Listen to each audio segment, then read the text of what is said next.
Another example on the frequency spectrum, I'm giving you a periodic rectangular signal with the period T node, as you see here, the period is T node, and then this rectangular signal, it appears only with a positive amplitude between some constant minus T over 2 to T over 2. So far, we don't have a relation between T and T node.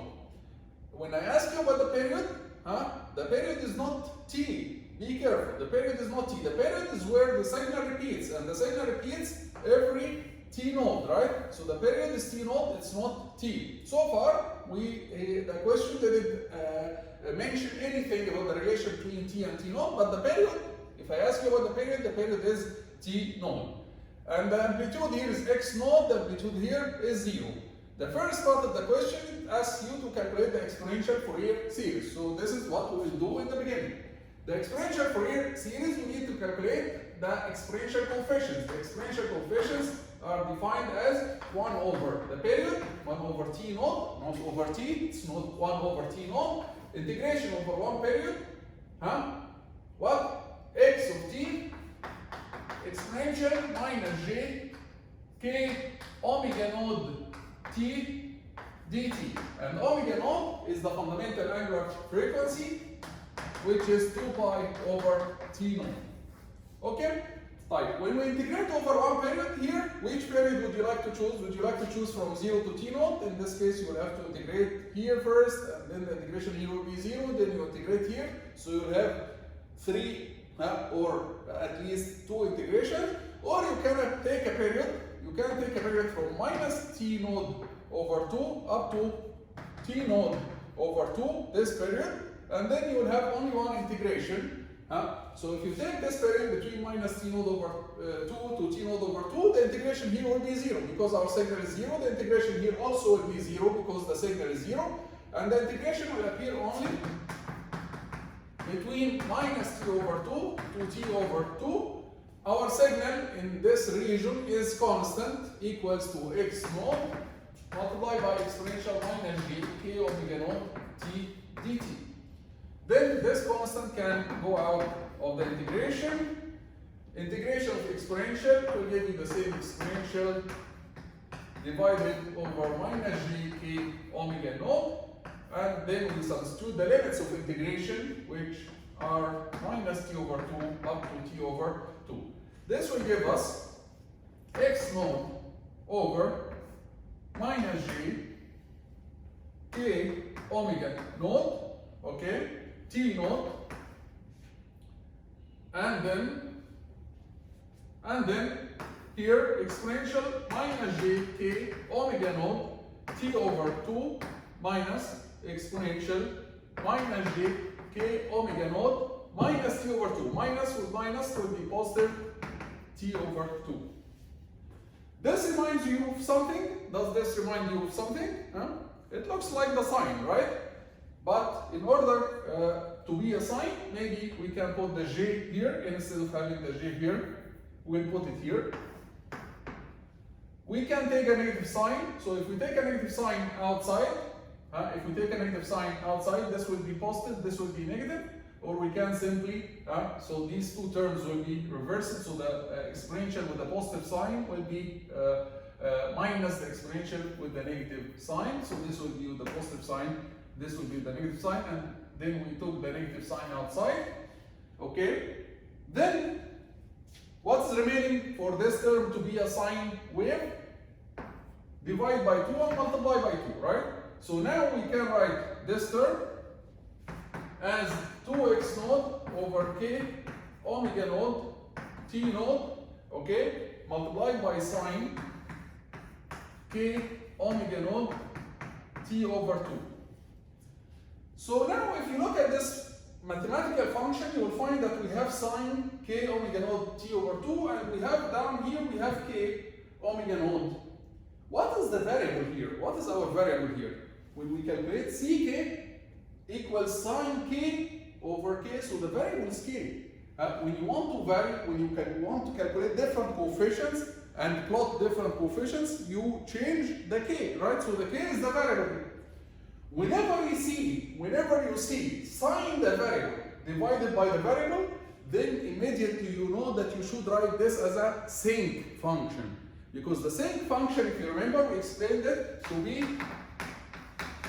sine the variable divided by the variable. Sinc the variable equals sine the variable divided by the variable.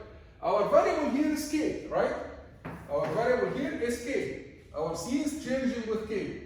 This is sine k multiplied by some constant divided by k. Sine the variable divided by the variable. So immediately you know that you should write this as a sinc function. In order to write this as a sinc function, the argument inside the sine should be divided with the same argument. Whatever inside here should be down. So here inside the sine we have k omega naught t over 2. So here we have k omega naught only without t over 2. What we'll do is we'll multiply by t over 2 up and down. So we'll multiply by t over 2 here. We'll multiply by t over 2 here. Now let's take this k omega naught t over 2. We'll move it here. I'm going to move this bracket here. K omega naught t over 2. I'm going to remove it from here. Now, what is this, ya shabab? What is this? This is sine something over something. This is the sine something over the same thing. This is exactly the sinc function. So we can write this. We can write this as sinc k omega naught t over 2. And we keep the constant outside. 2x naught t over 2 divided by t naught, and t over 2, the 2 will cancel with the 2, so we'll get that ck equals to this. X naught t over t naught sinc k omega naught t over 2. This is now how we calculate our exponential coefficients here. So for each k, all what you need is to substitute k inside the sinc function, and then you calculate the value. Of course, you should know what is t with respect to t naught. And this is the second part. In the second part, it says take t over t naught equals 0.5. So t over t naught equals 0.5 and plot the double-sided spectrum. So we need to substitute here t equals 0.5 t naught. In this case, t over t naught is 0.5, so this will be 0.5 x naught, and then sinc t here can be replaced by 0.5 t naught, right?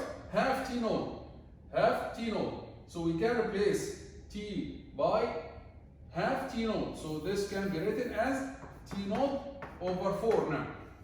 It was t over 2, right? Now t can be replaced by t naught over 2, so it will be t naught over 4. And I know that omega naught t naught equals what?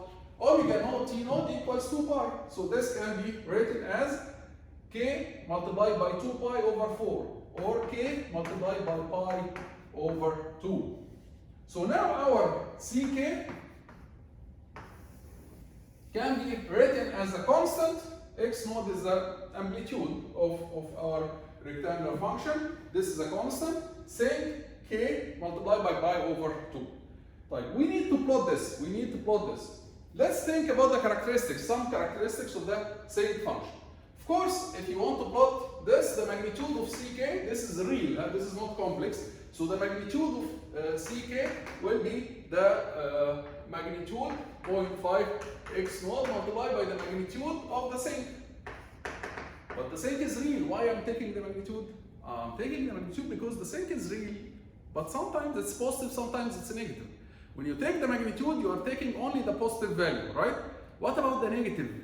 The negative appears in the phase, right? So if you want to plot the magnitude spectrum, you have to take the magnitude of the sinc. K pi over 2.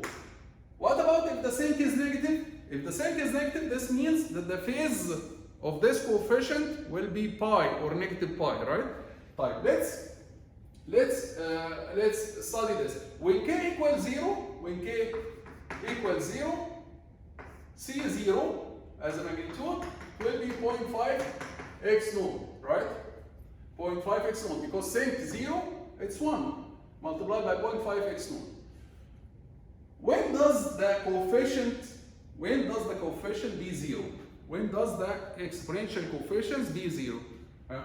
The exponential coefficients will be 0 if the sinc is 0. And the sinc is 0 when? We said that the sinc will be 0 whenever the argument inside it, whenever, where's the sinc? The sinc is 0 whenever the argument inside it is plus or minus pi, plus or minus 2 pi, plus or minus 3 pi, any multiple pi. Whenever the argument, the whole thing inside the sinc is multiple pi. So Ck will be 0, Ck will be 0 whenever the argument here is plus or minus pi, plus or minus 2 pi, plus or minus 3 pi, whenever the argument inside the sinc is multiple pi. And this happens when? This happens when k is even. So when k is even, this will give you multiple pi. So whenever k is even, the coefficient, the exponential Fourier series coefficient will be 0. Okay, what else do we know about this expression, about the sinc function? When k is odd, then it will not be 0. But sometimes it will be positive, sometimes it will be negative. It will be positive when? It will be positive, Ck will be positive, which means that the angle of Ck will be 0 whenever the argument inside the sinc is between,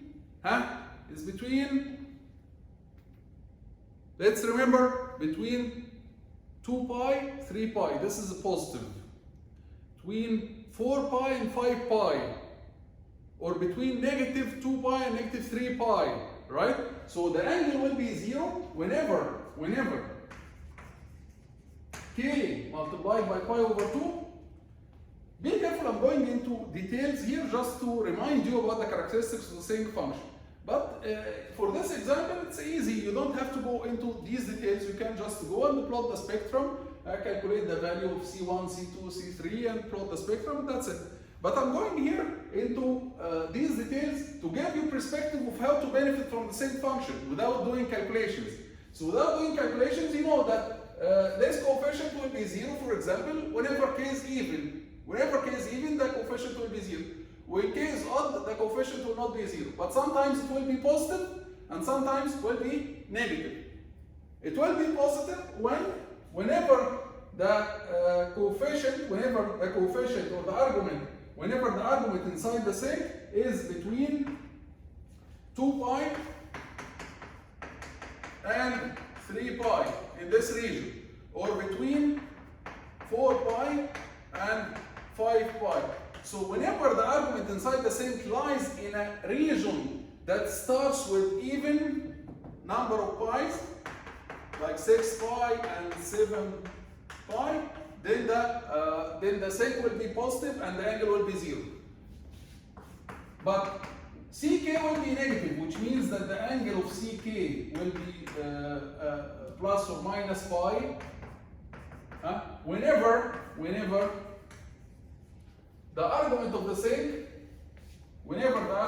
sinc, it exists in a region that starts with odd multiple of pi. For example, between pi and 2 pi, or between 3 pi and 4 pi, and so on. So whenever, if you remember the sinc function, it looks like this. It is positive. From minus pi to pi, it's positive. And then from pi to 2 pi, and from minus pi to minus 2 pi, this is a region that starts with odd multiple of pi. It will be negative. Negative means that the phase here, the phase is plus or minus pi. The phase is plus or minus 180 degrees, right? And then if it lies in a region that starts with even multiple of pi, from 2 pi to 3 pi, it's positive, which means that the phase is 0. So the sinc function, it gives you a perspective. It gives you a perspective of how the coefficients will look like. Okay? But eventually, once you reach to the expression, you don't have to go to this deep analysis. You can directly plot the C's from the expression there. This is what you are required to do, and then you substitute K's and calculate the coefficients. But this gives you a perspective of how it looks like. Okay? So now, if you want to plot the magnitude spectrum, the magnitude of CK, for example, you know that whenever K is even,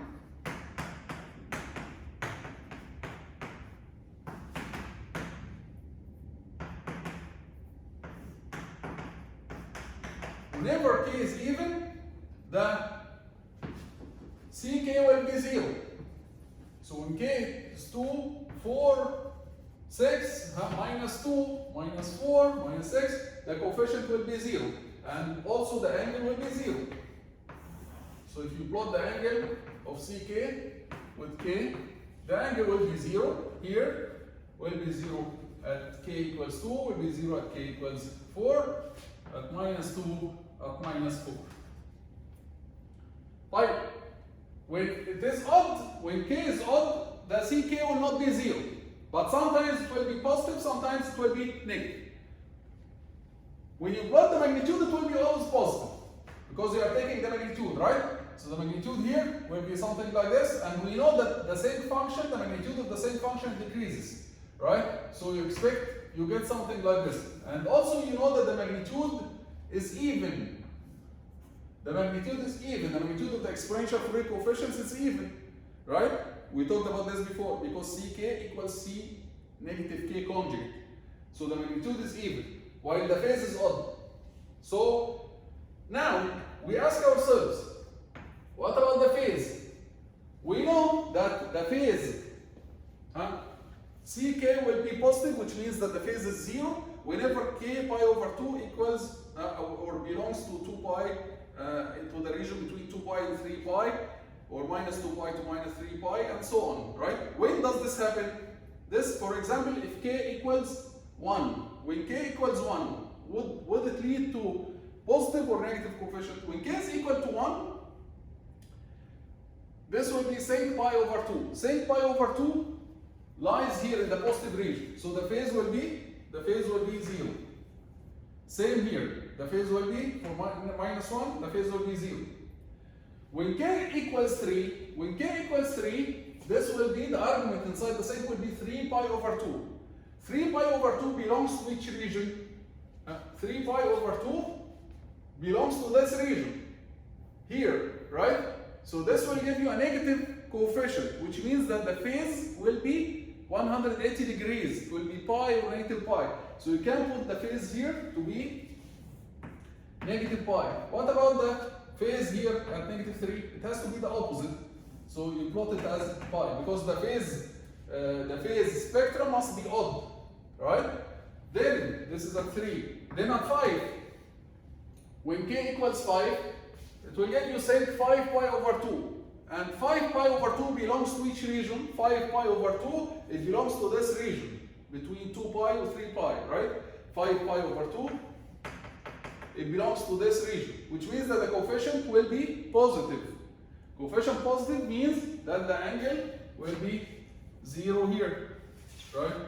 So the coefficient is positive, means that the angle will be 0 at negative 5 and at 5. This is negative 4, negative 3, negative 2, negative 1, 1, 2, 3, 4. And like this, we plotted the magnitude spectrum and the phase spectrum. And before we plotted from the Sinc function, we got an idea of how they will look like, how the spectrum will look like. It's decreasing first. The even components will be 0. Some of the components will be positive and some of the components will be negative, which means that when you plot it, of course, magnitude, all of them will be positive, but the negative components, the negative coefficients, you put their phase to be pi or negative pi. That's it for this example. We tried to show how the Sinc function gives you an idea of the shape of the spectrum, and it's very important, as I said, in applications related to communications and and many other applications. Okay, one more benefit here before we end this video, one more benefit for the spectrum. Why are we interested in plotting the spectrum or knowing the spectrum of a signal? It's very important. Why? Because sometimes, for example, I'll give you an application. Sometimes in electronics we need to generate a signal, a sine wave that has a frequency omega naught, for example. We need to generate it. How do we generate it? We use something called oscillator. This oscillator, to generate the sine wave, it can work with a switch, open and close, open and close. So it gives us a signal like this. So the switch, on, it will give you X node, off, it will give you 0. On gives you X node, off, it will give you 0. So just an electronic switch, like the one diode or the transistor that you study in the E23, the electronics. Okay? It's an electronic switch that opens, okay, or closes. So here when it closes, it gives you a signal X node. When it opens, it gives you 0. Like from this signal, from this electronic switch, the signal that results from this electronic switch, we need to generate a sine wave or a cosine wave that has frequency omega naught. So this is the sine wave that you want. It has a frequency omega naught. This one, it has a frequency omega naught, right? The fundamental frequency. Remember that K is the index of the harmonic. So this is harmonic number 1, and the harmonic number 1, it has a frequency omega naught. But also this signal contains other cosine waves or other sine waves with harmonic with frequency 3 omega naught, 5 omega naught. But we want only this signal. We want only a signal, a sinusoidal signal with frequency omega naught. So what should we do? What we should do is we should filter. We should try to remove those harmonics. How to remove those harmonics? We use a filter. So they implement a circuit that represents a filter. This is a low-pass filter that will filter, it will cut all other harmonics, it will remove all other harmonics, and it will keep only this harmonic. When you pass this signal through the filter, it will give you only this signal that we plotted. Now, when you pass it through a filter, it will give you only one harmonic of cosine wave, maybe with a phase and with a certain coefficient, but it will give you eventually from this rectangular signal that is generated by an electronic switch on-off. You can filter it in order to obtain a sinusoidal wave, and this is what we call an oscillator. This is the oscillator used in order to generate sinusoidal waves. Okay? So this is one application of why the spectrum is useful. The spectrum shows you the harmonics, the different harmonics that exist in your signal. This signal is easy to generate using a switch. And these are the harmonics, the different frequencies inside. So you can keep this harmonic and remove the others by using a low-pass filter. Or later you will see that we have different types of filter. You can keep only this harmonic and remove all other harmonics. If you keep this harmonic, this will give you cosine 3 omega naught t, right? Plus phase. Okay? So by choosing the proper filter, the appropriate filter here, then you can keep one harmonic and remove all other harmonics, and you generate whatever sinusoidal signal that you want from rectangular signal. That's it for this video. We'll see you in the next video, inshallah.